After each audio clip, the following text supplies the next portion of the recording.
Hello students. So in the previous lecture we had discussed how complete statistic or completeness of a family of distribution can be verified. So now let us see if this completeness is applicable to a common family of distribution such as exponential family.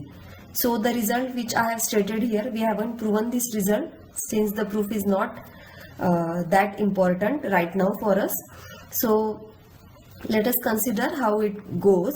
So for one parameter exponential family where the logarithm of the PDF can be written like this: u theta kx plus v theta plus wx for every x in the support. For such a one parameter exponential family, the statistic t, which is based on a random sample drawn from this PDF, so which is summation kxi, is a complete statistic. We have already established using likelihood equivalence that this is a minimal sufficient statistic. So the same statistic is also a complete statistic. So if a distribution belongs to exponential family, it becomes really easy to identify a complete statistic for it.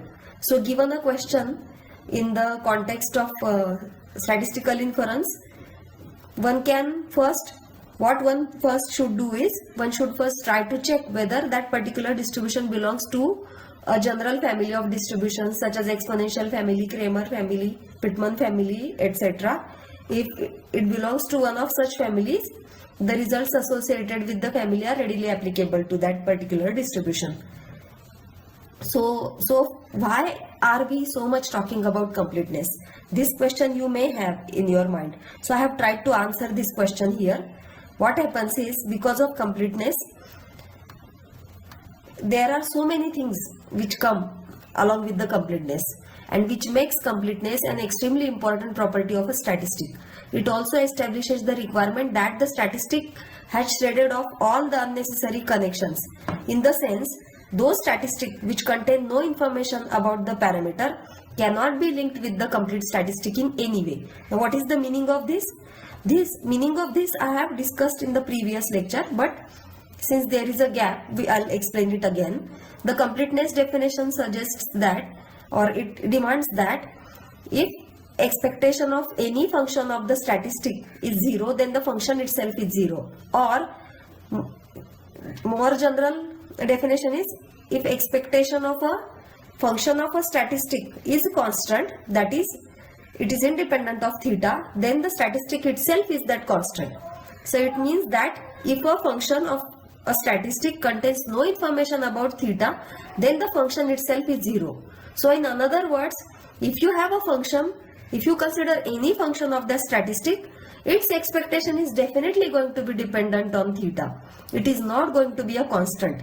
So if that happens, then the statistic is complete. Means not only the statistic is useful for extracting information about theta, but equivalently, if you consider any function of the statistic, it is again useful for inferring theta. So this is what we mean by the completeness of a statistic. In simple layman's term, if something is useful, any function of it is also useful. This is what we mean by completeness. So it also yields in proving the important Lehmann-Scheffé theorem. Now, what is Lehmann-Scheffé theorem? If you recall, all this discussion about completeness started when we started talking about minimum variance unbiased estimator. That is an estimator which has least variance among the class of all unbiased estimators of it. So Rao-Blackwell theorem we have seen already. What Rao-Blackwell theorem does is, if a sufficient statistic is available for a parameter and if an unbiased estimator is also available for the same parameter, then using the conditional expectation of the unbiased estimator given the sufficient statistic, one can create a better unbiased estimator for the same parameter. The new estimator is better in the sense that its variance is lesser than the variance of the already existing unbiased estimator. So Rao-Blackwell theorem gives you a procedure to create a better unbiased estimator for the same parameter or parametric function. So Lehmann-Scheffé theorem goes one step ahead. So let us see what it does. I'm sorry.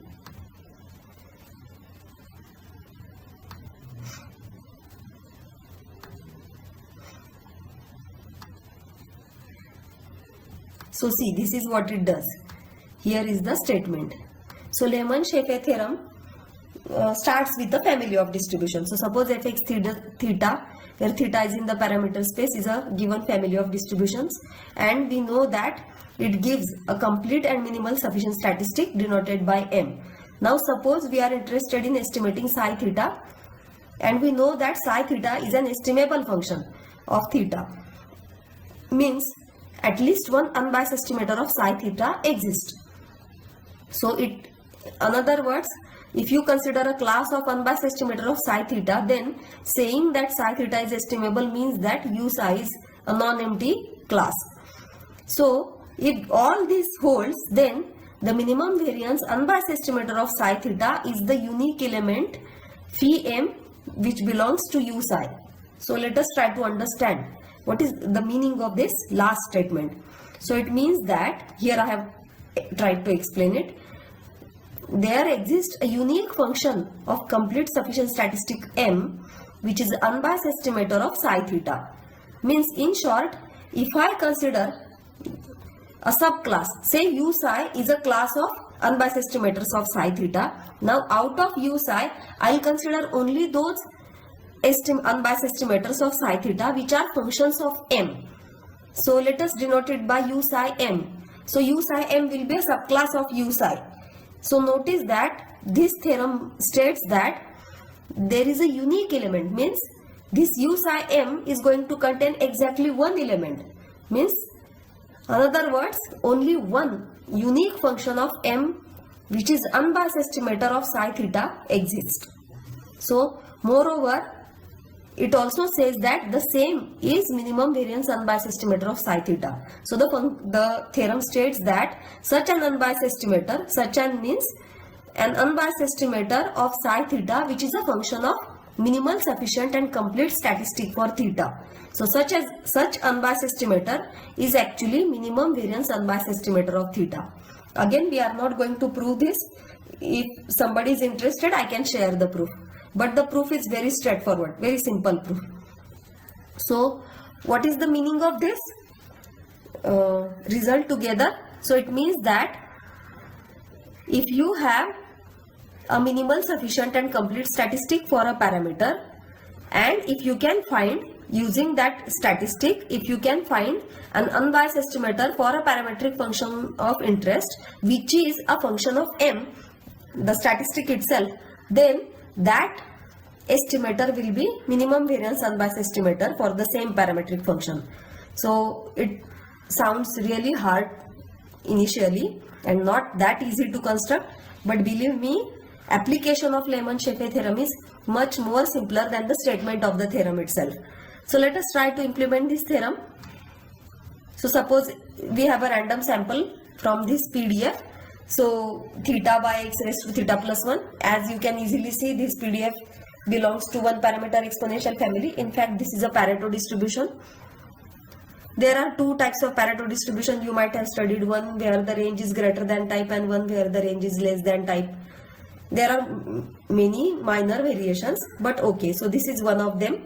So this is the PDF. So x greater than 1, theta greater than 0. So if you take log f, it will be log theta minus theta plus 1 times log x.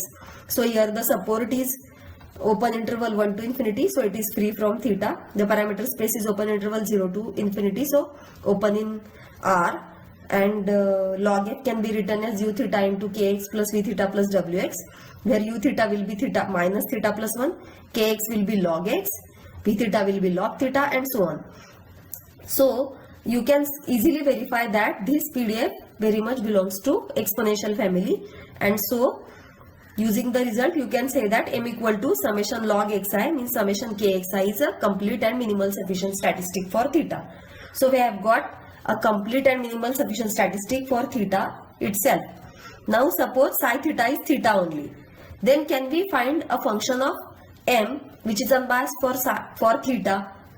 So let us try to do that. So for that, first we will need to find the PDF of m. Means we should try to find at least expectation of m or some moments of m. So summation since log x So to find the distribution of m, let us first find the distribution of log x. So I am making a transformation from x to log x. I am calling it as y. Then using the usual monotone transformation. This is a monotone transformation. So we know how to find the PDF. So the PDF comes out to be like this. So this is nothing but exponential distribution. The range of y will be greater than 0 since x was greater than 1. Theta is greater than 0. So this is an exponential distribution with rate theta or mean 1 by theta. So the summation of independent and identically distributed exponential random variables will be a gamma random variable, and hence m will follow gamma distribution with parameters n and theta, and so the PDF of m will be like this. I have denoted the PDF by G naught. So theta raised to n, e raised to minus m theta, m raised to n minus 1, 1 by gamma n. So this will be the PDF of m. And now let us try to find an unbiased estimator of theta based on m. So I am trying to find a moment of I am trying to find rth moment of m. So rth moment of m will be gamma n plus r, gamma n upon theta raised to r. So for r greater than 0 and for r greater than minus n.